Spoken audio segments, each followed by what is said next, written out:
good morning, good evening, or good afternoon, depending on what side of the pond you're on, and welcome to an extra special edition of Across the Pitch. My name is Phil Kennedy, and I have Matt Robards here with me today, and we have Phoenix Rising defender Darnell King on the line. It's an absolute honor to have Darnell with us today.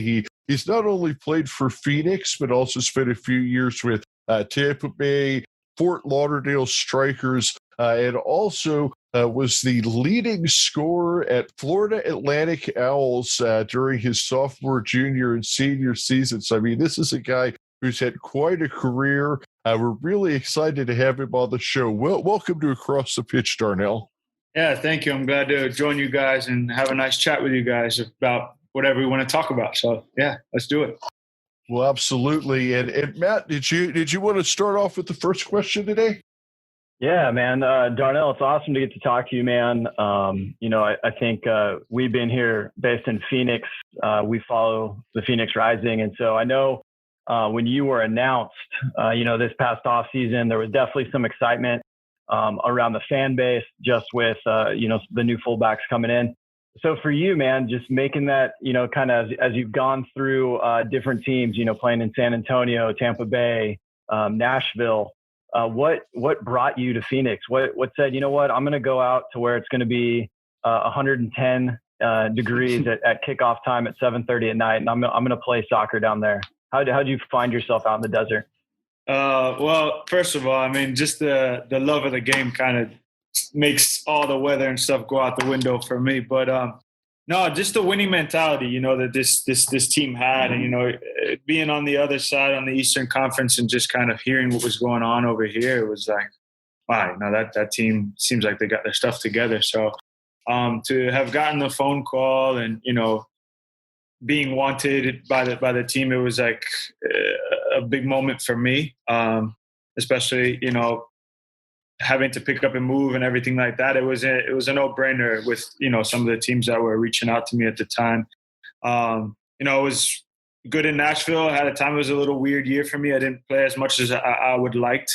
So when I got the phone call, I was like, I'm gonna go try and earn my spot there and hold it down and be a part of a winning team. So yeah, like I said, I'm really glad to be here. I'm really glad to be a part of this organization. The guys are great. The coaching staff, everybody in the organization are great. The owners are amazing. So, I'm excited to hopefully see what the future holds. And, I definitely want to be here long term and try and keep winning and get these championships under our belt. Well, we're really excited to have you here. And just to kind of go back to the beginning of your career a little bit now, I do want to mention that one of our other co-contributors, Ross Davenport, who co-hosts some episodes with us, he's also the color commentator for Greenville Triumph in USL League One, but he's also a massive Florida Atlantic fan. He's down in Tampa, and he said that you were an absolute legend when you played for Florida Atlantic. And like I said earlier in your introduction, I see that you led the Owls in scoring during your sophomore, junior, and senior season. And it's my understanding that you played on the wing there sub too. So you're kind of a guy that even though you play fullback now, you have some experience playing on the wing also. Yeah. I was born a forward. I played forward my whole life. So just kind of transitioning into the wing spot was okay for me because I was just still in an attacking position. So I played left wing at the Florida Atlantic, and I just really, it was something I had to prove to myself because I really wasn't getting the offers that I wanted coming out of high school. I thought I did pretty well in high school, and during that time I thought I wasn't as educated on the whole soccer world after high school and after club. So I kind of started not getting the opportunities that I wanted from D1 college and stuff. It was a lot of D2 and D3, and I was very ambitious, and I just told myself, I'm going to keep playing. I want to play at a top school. So I didn't really know much about Florida Atlantic. I didn't even know it was a school. South Florida was like a totally different world. It's kind of like its own little country down there. If you ever go, you'll see so many different types of cultures and how diverse it is. But yeah, when I went there to Orlando and Jacksonville, but I haven't been south of Orlando. But yeah, I spent about 2 weeks in Florida. The thing that I learned there is that you can set your watch by it's going to rain at 3 every day. Yeah, that's true. And then it'll probably stop 5 minutes later. So it's a fun state. I'm from Tampa, so I mean, going from the West Coast over to the East Coast was a big difference. It was a little more fast life over there, so I had to adapt pretty quickly. But it was more of me just trying to prove to the people that didn't reach back out to me that I was trying to send letters to and stuff. So in my first year, I didn't get a scholarship or anything. I was actually like a preferred walk-on. So big shout out to Kaz Donovan, my youth coaches, Rocco Pecora, and my father, Tim King, for taking me down there and kind of walking me around the campus and giving me the opportunity, because that's all I really wanted, was an opportunity to show them that I'm worthy. So I got my opportunity. I made the team. Freshman year was, I got a lot of games in, and then after that, I just started taking off. So yeah, it was fun, and it's kind of shaped me for every step after that into the pro career. A lot of guys in a lot of different sports, a story that's always told is that, Tom Brady uses the fact that he got drafted in the 6th round to kind of motivate him even still today. And it sounds like maybe the fact that some of those Division I schools weren't looking your way back then is something that motivates you to be the player you are today. Absolutely. I play every day like it's my last, just because, I love the game so much. And, when somebody tells you can't do something, like, you're going to try and prove them wrong. So it was more in the beginning was motivation to me to, show my family that, I'm going to do this because you guys have supported me through thick and thin. And, for the people that didn't want to take the risk on me, I want to show you that I'm a worthy adversary. So I worked my way into the lineup, and the guys really liked me there. And I just kind of created a life down there in South Florida, and kind of tried to make my name well known. And after the 4 years of college, I was lucky to have the NASL Combine down there, right in Fort Lauderdale. And it was, I would say it's a blessing, man, honestly, because I had no idea about these combines or anything. Like, I was all learning the process. That would be similar to what people would see with like an NFL draft combine on ESPN. This is kind of for the NASL, where you would come in and run like 40-yard dashes and stuff like that.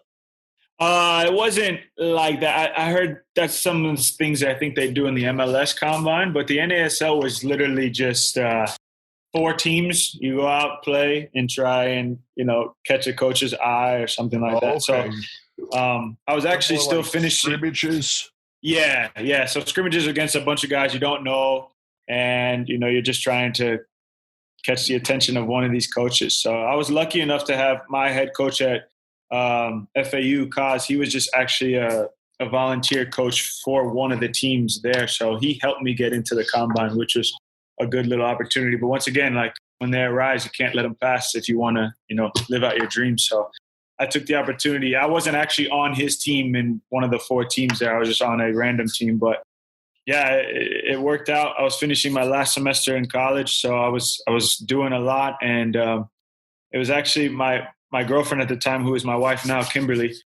She told me, because I wasn't getting any phone calls back from any of the coaches or anything at that time that were at the combine. So I was like, man, I don't know, is this going to be like another situation after high school? Like, is anybody going to reach out? I want to play pro. Like, I realize I think I can do it. So she told me, I was walking down the breezeway at FAU, and she said, just call the head coach of Fort Lauderdale, because, it was in the area and I was still in Boca. Supporting you like that. Yeah, she just told me to call the coach. And I was like, you don't call head coaches. Like, that's not something you do. So she just said, just call him. And she dialed it, and I just waited, and he actually picked up, and I was like, I don't know what to say. And she was like, just talk to him. So I told him, here's Darnell, I was just wondering if there was anything you thought of me. And he was like, oh yeah, Darnell, we just want you to come out to preseason. We'll see. We'll have a look at you. So from there, the rest was history. It wasn't anything crazy, my first contract, but if I got my foot in the door, I was going to show them, just like I did in college, that I'm worthy. And 9 years later, I'm here. That was the next thing I was going to ask you about real quick in regards to your early career. And then we'll go back, and I know Matt has some more questions here for you too. But the other thing I wanted to ask you about your early career, we'd kind of touched about this earlier, how you'd played on the wing at college, but then I had read that you ended up playing right back for Fort Lauderdale Strikers, and then by 2014, you were actually named NASL, the best 11. You're named a defender to that. So you switched positions, and then it seemed like he kind of took to it like a fish to water, if you will, by being best 11 within 3 years. So tell us first, how it came about that you transitioned positions, and a bit about your time with Fort Lauderdale. Yeah, so it's actually funny. Well, I mean, funny to me, but I mean, it was my first year or second year with the Strikers, and I was in and out of the lineup. I would get some games in there. Just being a rookie, I guess they had, higher prospects on the team and stuff like that. There was a player, Stefan Guillaume, a great friend of mine, great guy. He was playing right back at the time, and he picked up an injury, and we didn't have a backup right back at the moment. And coach just said one day at training, he said, "I play right back." And for me, it was another opportunity of like, I just want to play. I just want to be on the field all the time. So I raised my hand. I was like, I'll play it. I mean, going through college, like I played left wing. I was the guy always running up against the right back. So maybe I can just think about the things that I did to him and know how to defend myself. So it was kind of like a Michael Jordan moment to me of just imagining like you on the other side playing 1v1 against that person. So in my head, I always just thought, all right, Darnell, you've played left wing. Just do the opposite and defend what you would do. So I got into position, and I just, I know I'm a bit athletic and stuff like that, so it helped. I needed to obviously learn some positioning things, but as time grew on and I had great teammates and great professionals that I was around, it just came, just repetition of defending great players and, being in that situation. So, yeah, it was one of those things where everybody kind of looked around at each other in the huddle and was like, I'm not playing right back. I want to score. I was just like, I just want to be on the field. So that's kind of how it came about. And, it was one of those opportunity moments again. And I was just like, I'm going to take it because I love this game so much. And the only way you're going to get seen and move up and get better contracts for yourself is by having people see you on the field. So, I took that opportunity. In 2014, I was best 11. I don't know. I was more attack minded as a defender. So I think that helped me a lot. I knew the first job was defense, but I was very risky at going forward a lot of times. So I got a lot of assists that 1 year and a couple goals. So it worked out. It worked out and put me in a really good position. Yeah, it was 4 assists and 2 goals that you had in 21 appearances in 2014. And that was a great year for you there. Yeah. It was that was actually one of the best teams I've played for. Granted, I'm still playing, but it was a brotherhood. We had a lot of stuff going against us at the time. And we were kind of getting rode off, but we all stuck together, and we all had to just work outside of our playing, but also inside we knew what we wanted to accomplish, and we all knew to get ourselves a better situation was we had to go as far as possible and try and win it. We made it to the finals that year, just lost to San Antonio, and it's funny how I ended up there. When I was at San Antonio and I played there, they kept reminding me of it. I was like, all right, guys, enough is enough. Like, that was a while ago. But, That's something we tend to notice is that guys tend to sign with the team that they beat up on. I know that, for instance, we follow Accrington Stanley over in England. Jordan Clark had scored a big goal against Luton Town back in 2018 that kind of sent Accrington up to League One. And then now a few weeks ago, I saw that Jordan just signed with Luton Town. It's just those managers remember who played well against them. So I think that's kind of the ultimate compliment is when you've played against a team and then that manager comes and says, hey, I want you on my side. Right. It's just trying to catch the eye of the right people, right place, right time, and you're doing the right thing. That's why you should always play every game like it's your last, because you never know who's watching. I know it's like a lot of players, I'm sure, hear that, and it may sound cliche, but in my sense, it's paid off. So who knows, it could pay off for somebody else. Right on, man. So, looking through your career, just some of these moves you've made, obviously we've touched on San Antonio. For a couple of years, you played for, your hometown team at the Tampa Bay Rowdies. And then you made the jump to Nashville. The year before Nashville was set to move up to MLS. What was it like being around that organization, around that locker room, knowing that really the team you're on wasn't going to be around the next year, and you would essentially have to fight for an MLS contract if you were going to stay in Nashville. So what was just the feeling like in the locker room? Was there a lot of competition? Were people, was there much of a team camaraderie that season with just knowing what was going to come the following season? It was up and down. For the most part, it was fine in the locker room. There was no like animosity towards anybody or anything like that. We were all obviously trying to get on the same page, but sometimes that kind of backfires because everybody's trying to get looked at and everybody's trying to make that MLS roster. So, for me personally, when I got the phone call about, hey, we're looking for, right back, blah, blah, blah, I thought it was more in my eyes like an opportunity to, get to the first league. Because at this moment, I still haven't played in the top league yet. And it's a dream of mine to do. So when I got that phone call, for me, it was a no-brainer. I didn't play as much as I liked, for me personally, to kind of showcase myself. I couldn't really get the rhythm that I had in the previous year or years prior to that. So it was tough, but it was also a learning experience for me because there was a lot going on. There was a lot of stuff going on and them trying to get the stadium ready and, background things of talks of different players coming in and, just a lot of stuff. So there was so many obstacles kind of in your way when you're still also trying to focus on just winning the USL championship at the same time, or just try to, make a statement just so people can at least, because I think all other MLS teams were maybe watching us at the same time to maybe see who could be a prospect for their team next year. I don't know. But yeah, it wasn't, it was a weird situation for me, but I got through it and I'm in a great place now. I would say a better place than I was last year. And that's what we like to hear. I love being here. So it's, I'm excited for what the future holds.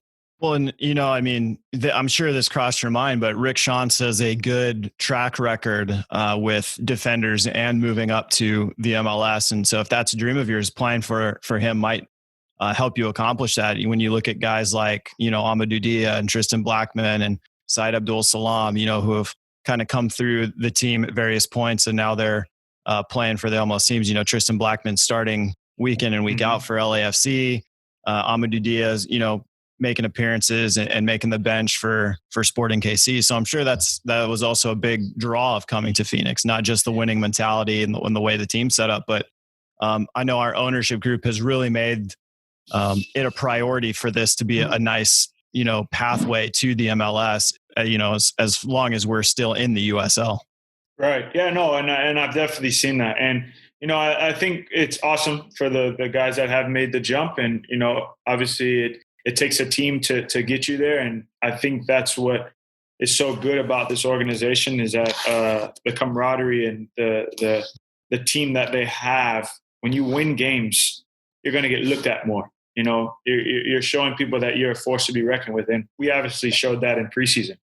And we were smacking around MLS teams and, it showed them that, we can play. It doesn't matter what your name says at the moment. We're contenders and we showed people that. So, right. Yeah, it's easy. I think it's easy for amongst all the other USL teams. And obviously I know there's great ones out there, but when they look at USL and they look at Phoenix Rising, teams will look at MLS teams will look at us and be like, okay, let's see who they have and stuff like that. So, and it showed over the years. So. Yeah, that's great, man. For a lot of the teams that are kind of considered the better organizations in the USL, I would say. And one thing I just kind of wanted to, we skipped over a little bit about your time in Tampa Bay. And Tampa Bay is one of those teams that I look at year in and year out. And they seem to be kind of at the top end of goals allowed. They seem to be a very defensive-oriented team. So what's it like playing for such an offensive-oriented system like Phoenix Rising and Coach Shantz compared with the defensive-oriented system in Tampa Bay? I bet it's just kind of night and day. Yeah, it was different, but I think all good pros can adapt to the system that they play and whatever system that is. I do think it is a very different system than what it was for me at Tampa. And the two clubs that I went to after that. And I'm actually enjoying it. You know, I do like the fact of how many goals we score. If it were me coming on a decent defensive line, like I know we don't have a lot of goals conceded besides this last game.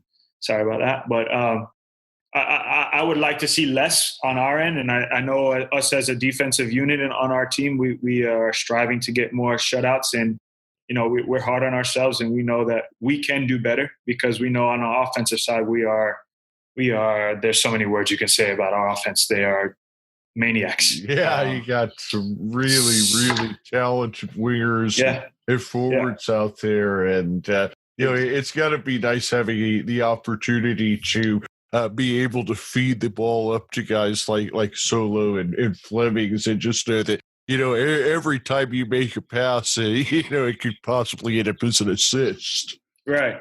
And that's a great feeling to have when you're on the field. But at the same time, we want to have that feeling where, yeah, we score goals, but we also don't get scored on, you know? So we want people to know that when they come in here, they fear us, you know, like, dang, we don't really know what to do. How are we going to get past this team? So, something we're working on, and it's something that obviously we're going to get better at. And I think we're doing really good at the moment.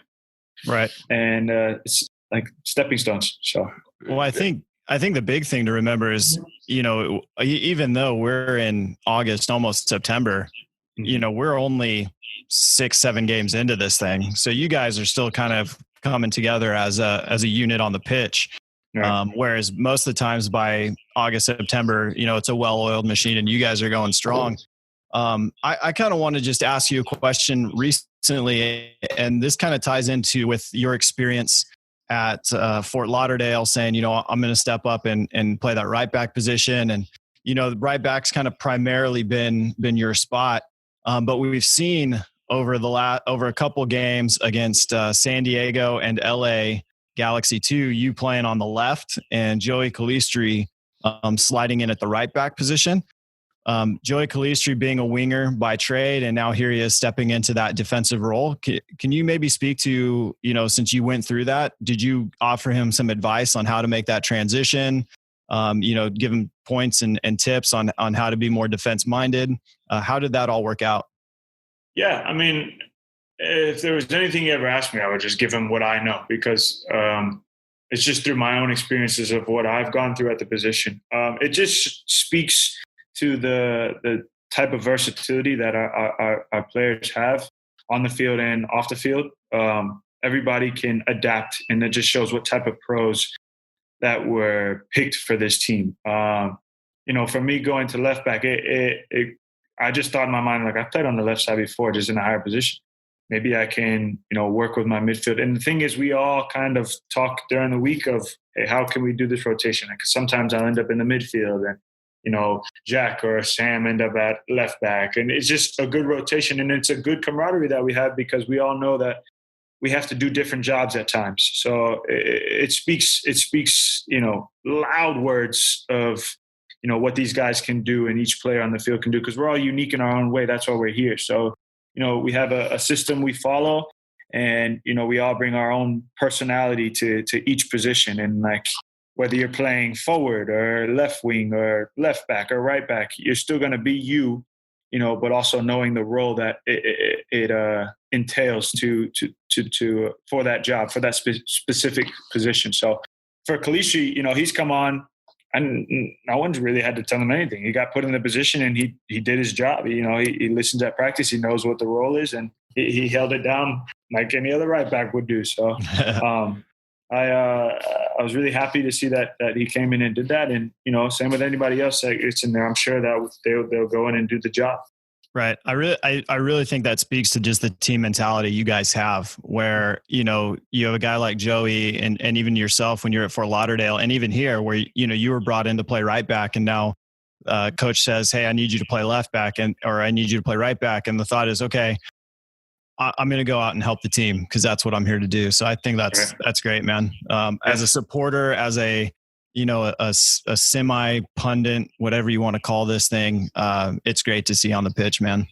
No, I thank you. I thank you for that. And I'm sure all the players would thank you guys for that. First of all, we thank everyone for the support that you guys given, especially through this crazy time. But like I said, it just shows that every player on this team loves the game because they'll play anywhere. You tell them to play goalie, they'll do it.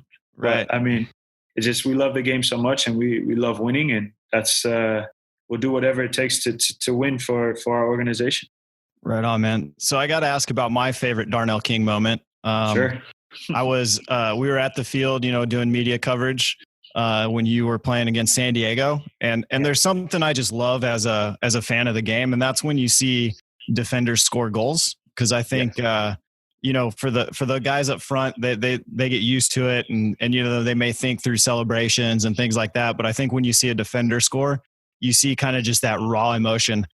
So just what was going through your head leading up to that goal, man? We saw, obviously on the replay and live, the ball just kind of popped out perfectly for you. And so just lead us through those moments as you saw that ball just kind of drifting towards you out there in space. What was it going through your head?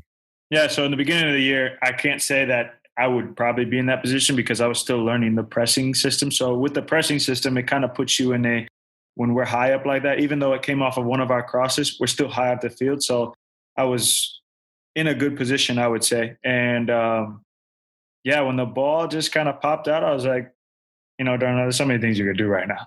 Let's slow it down. Maybe you can pass it to somebody. I was like, nah, we go through practice and I get stuff from these guys all the time about Uncle D can't shoot. Uncle D, you missed it. And I was like, all right.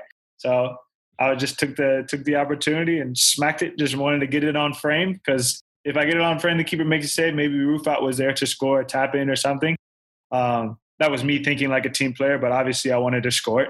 So when I hit it and I saw it take that little bounce right before it got to the keeper, I was like, all right, let's go try and do a fun little celebration. Sam Stanley is actually upset with me because he was like, you don't want to celebrate with me? Because I kind of pushed him out the way and just ran over to the camera. But I've seen what Kevin, I think his name is, he does with that camera thing, and those videos come out like the flip that Kevin did and Solo was doing the cartwheel next to him. Like I've seen what they do with that. And I was like, maybe I could get something on there. You thought to yourself, maybe I can get a GIF on social media.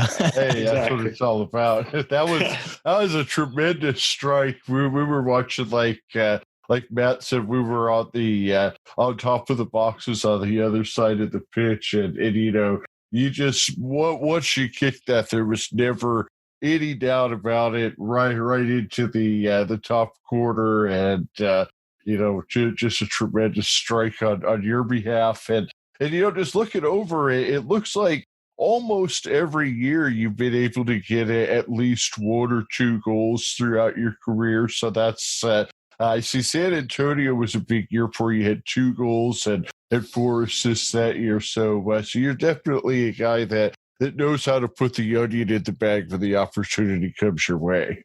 Yeah. It's always a joy to score, and I'm one of those ones that likes to be more on the offensive than the defensive. So, I mean, even though I'm back there, I'm still thinking, how can I get myself in the area to score a goal? So, or make an assist, So it's fun. It's fun. Who doesn't like scoring goals, So anytime, like you guys said, a defender can score, it's fun to see that raw reaction, especially if you haven't scored in a while. So that was my first goal since 2018. So it was nice to score. Yeah, that's awesome, man. Awesome. Yeah. Well, now looking at the schedule here, and one of the things that I've been writing about in my articles that I do is Group B. You guys are just in kind of the group of death, if you will, where just showed that even the lowest team in the table is still a tough team in this group. So looking at the schedule going forward, I saw a couple of tough games coming up. I see Orange County on the schedule again. I see Reno coming up. What would you say are the games that you're looking at on the schedule that you're looking at? These are going to be our biggest battles that we really need to buckle down and get our 3 points. What games are you marking off on the schedule? I think for us, I think every game is really important because I think anytime a team comes and plays Phoenix, they want to beat them, and I think tough games are every game's going to be a tough game. Obviously, this is our first time playing Reno, so we got some research to do on them and see how they will play. And I think it's more of focusing on us and just being ready for each game that comes in hand.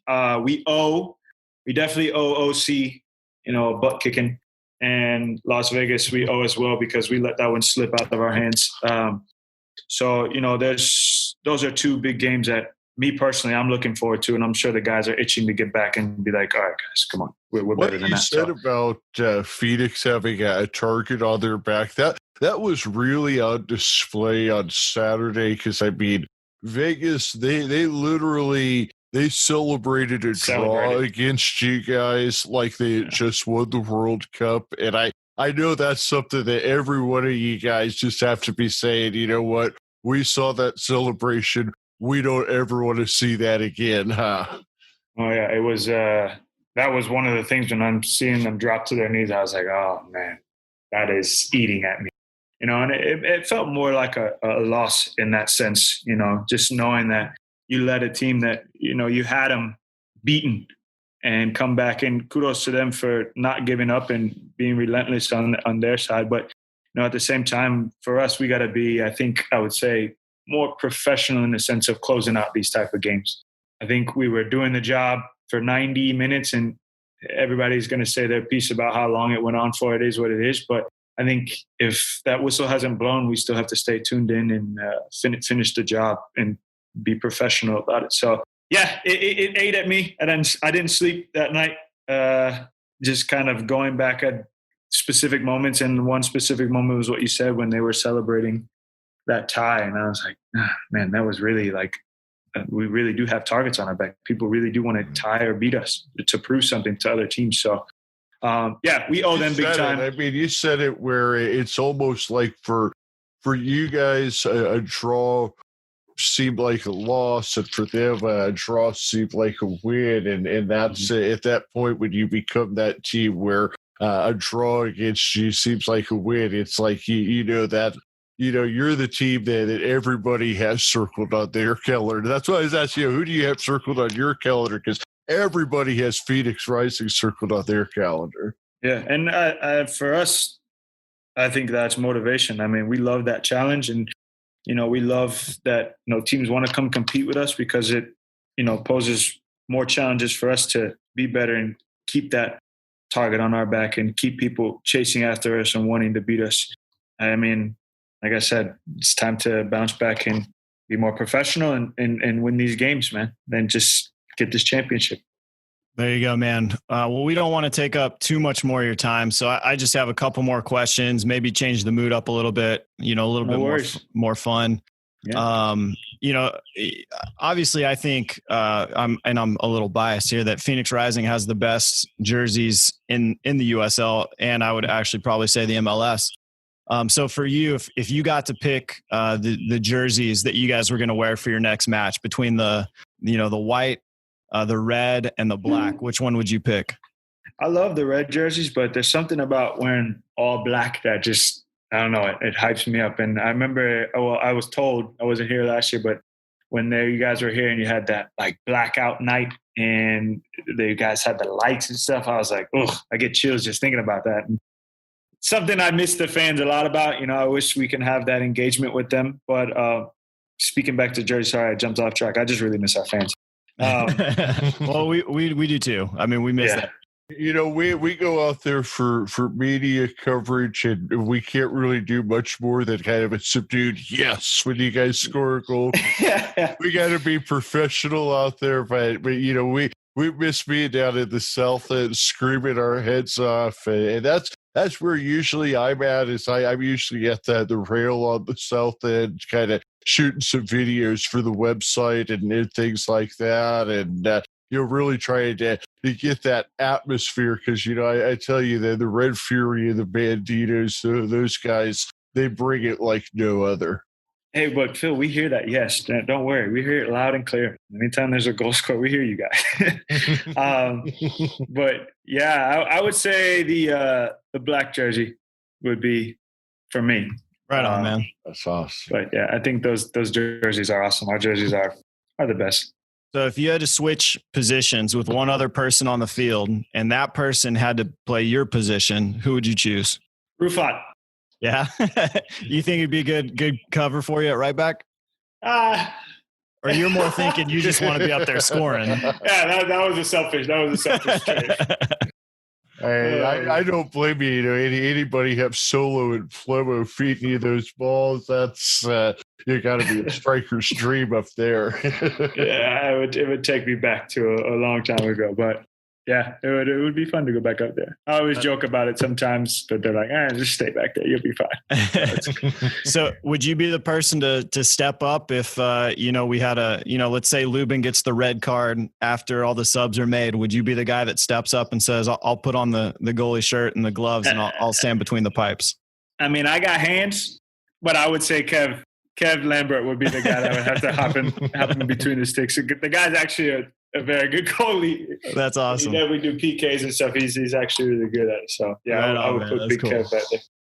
That's cool. Well, I just got one more for you, man. I'm a big Chelsea supporter. That's my team. Kind of before Phoenix Rising came about. And obviously, one of a guys I would call a Chelsea legend, Joe Cole, played for a little bit down there in Tampa Bay, and I believe your paths crossed down there. What was it like playing with a guy who's played in the EPL and League One, and what was it like just day to day with him? So you never know what it's going to be like with players that have played at that level, and kind of coming in and seeing them, and you've used them on FIFA and stuff. Like when he came in, man, he's just another a footballer. He's a brother, and he talks to us like he would talk to any of his other teammates. So it was good to pick his brain and and see where he's been, and just seeing what he does at training and off the field and on the field, and just seeing his mentality. Even that late in his career, he was still very professional, and hearing the stories from when he was at Chelsea and the games that he played in, and kind of listening to him speak about it, and then maybe going to watch some of the clips, you're like, wow, yeah, maybe I see why he was thinking that, or I see why he did that. So it was amazing. It was an amazing experience, and there was many times where we've had conversations and just kind of picked his brain about certain things. So he was a great guy, great leader for us, and it was an honor playing with him. Obviously, cool. I wish him the best in his retirement and everything, and it seems like he's having a great time doing the things he's doing. So, yeah, it was fun. That's rad. Shout out to Joe. Awesome. Yeah.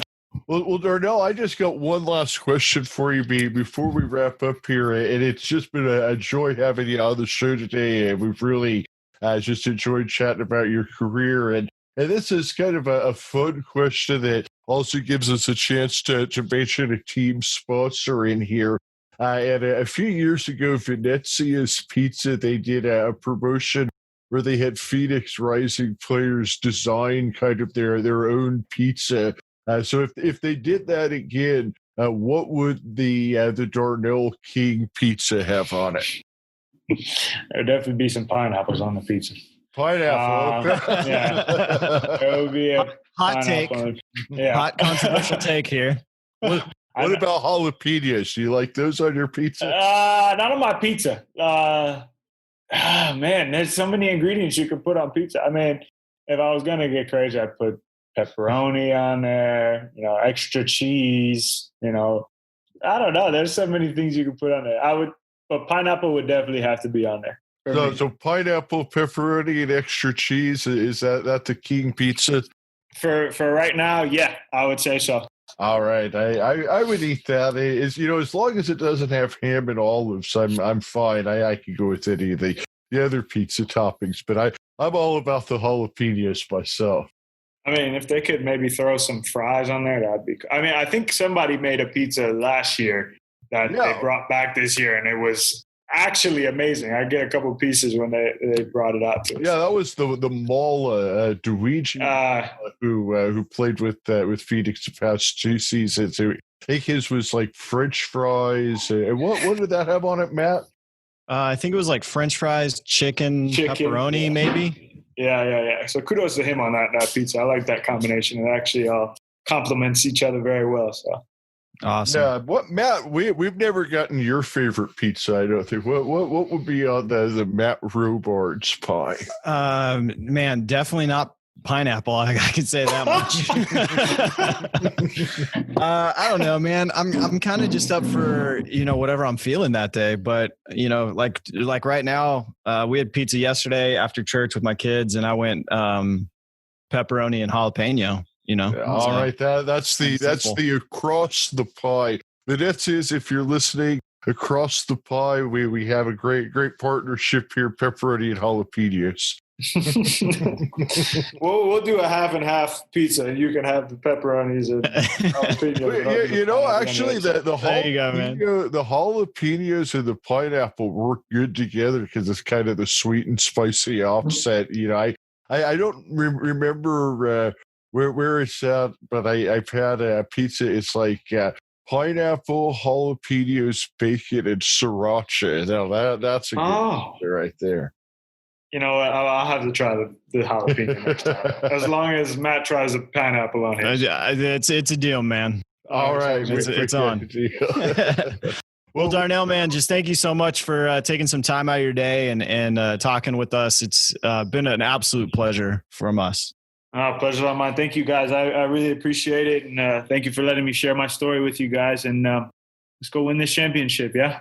Absolutely. There you go, man. Thank you, Darnell. And I will I'll shoot you a message on Twitter as soon as we have the episode live. And looking forward to seeing you guys lift that trophy. And we like to finish up with that. Up the Rising. Sounds good. Up the Rising. See you guys. Later, Cheers. Man.